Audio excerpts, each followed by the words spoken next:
Eyes.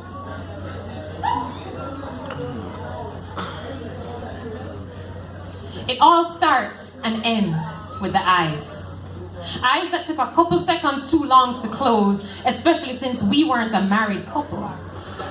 Eyes that filled themselves with lust and starved me of the fidelity of my marriage.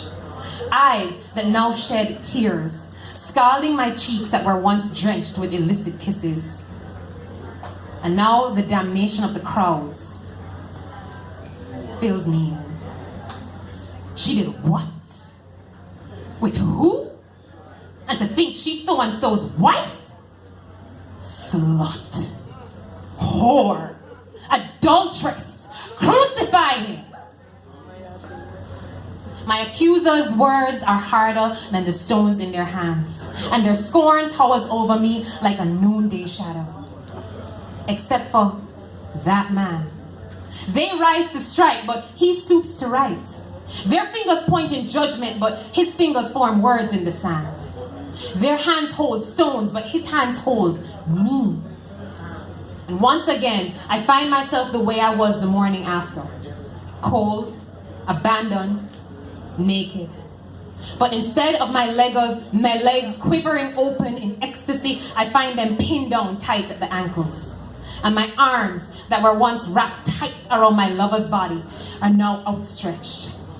My back that was once grazed with impassioned fingernails is now sliced open with whips, with splinters jabbing my open wounds. Nervous drops of sweat turn into blood dripping from a crown of thorns. And now the thud of my accused falling to the ground clanks like nails hammered into wood. The dust clears. The crowd disappears, except for that man. And I still find myself kneeling before him.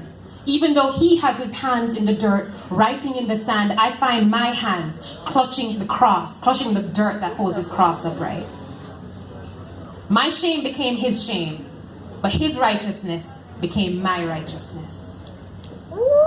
His death became my life, and his life became my death to my flesh, so I can go and sin no more. You see, in their eyes, I'm dirty, defiled, a whore.